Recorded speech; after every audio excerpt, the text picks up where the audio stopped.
Assalamu alaikum. My name is Ilham Talpur. I am third year student of B8 Honors Elementary. My roll number is 20 and today I am presenting my introduction to guidance and counseling presentation given by Dr. Amjad Ali Arain. So let's get started. Hi, it's me Ilham, your today's teacher, and today I will present cognitive theory of guidance and counseling. But first, today's outline. First of all, we will learn cognitive theory of guidance and counseling. Number second, therapy based on cognitive theory.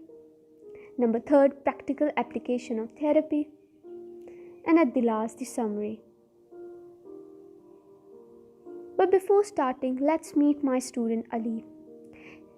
He studied in grade 1 and today he is sad because he performed poorly on tests. Now he thinks, I'm not intelligent. I am a loser. I'm not smart. I am stupid, and many more. But the good news is that we can help Ali to overcome his sadness. Yes, we can. But how? By cognitive theory of guidance and counseling. But what does it mean and how we can help Ali with it?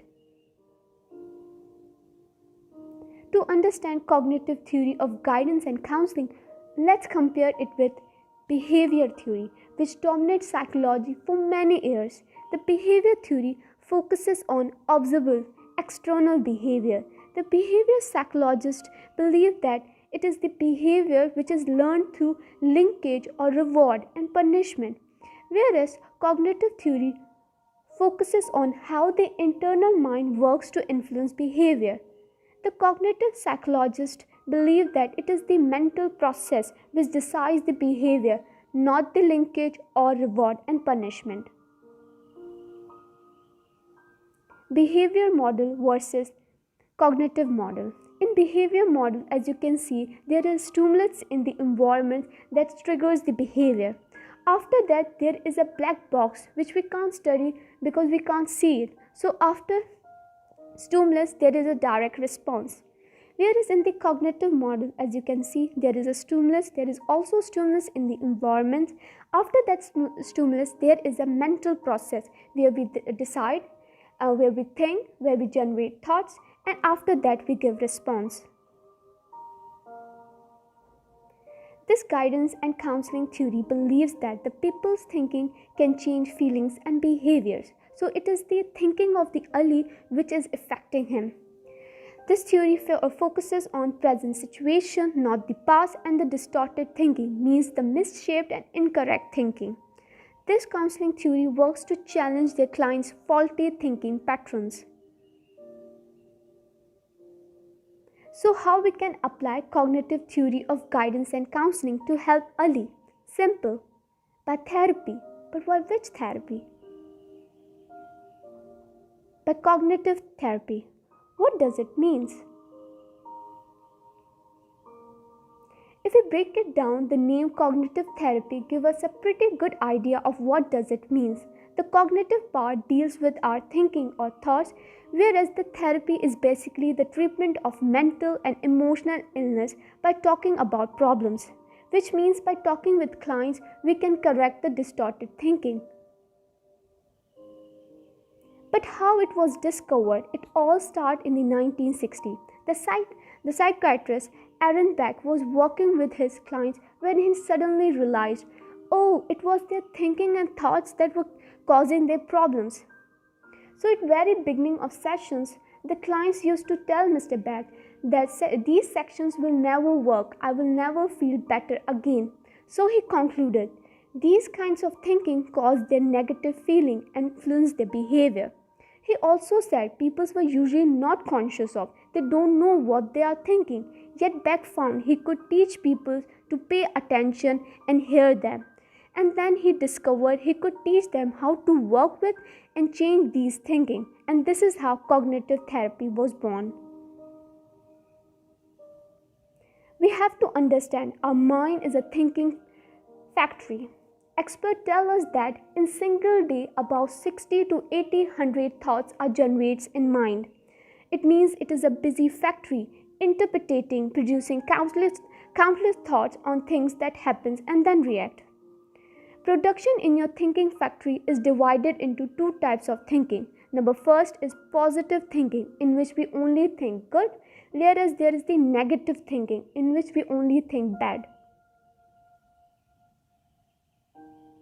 That means that the more work you give either of these two thinking, the stronger he becomes. So it is in your hand to become a positive thinker or a negative thinker. Some people put more extreme interpretations, that means negative interpretations on things that happens, and then react with exaggerated feelings of anxiety, depression, or anger or superiority.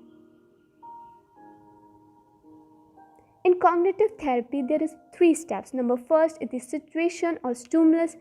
That means something happens and that triggers the behavior. After that, there is the thoughts and thinking which is generated in the mind, which interprets the situation. And after that, there is the reaction or response, which includes both feelings and behaviors.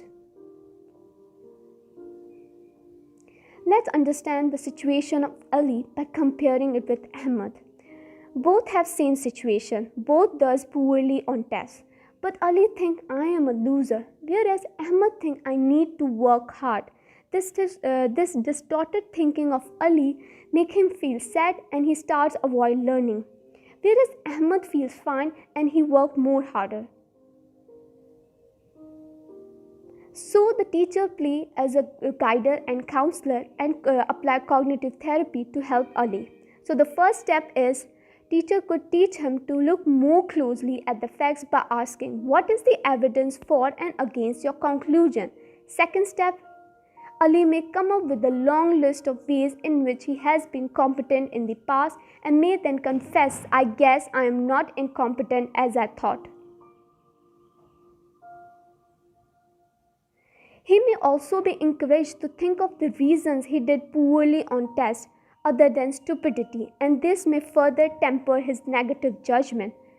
Last step, Ali is then taught how to do this for himself, so that when he will judge himself negatively in the future, he will refuse the thinking and feel better. That means teacher will teach him some skills so that can he easily overcome his sadness.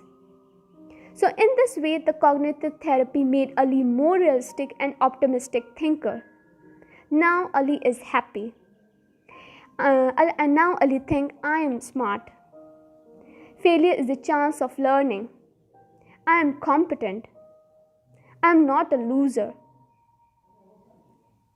Now the summary. Number first, cognitive therapy focuses on the internal mind works to influence behavior. Number second, cognitive theory focuses on present situation and distorted thinking. Number third, cognitive therapy is completely based on cognitive theory. Number four, cognitive therapy is form of metacognition, thinking about thinking.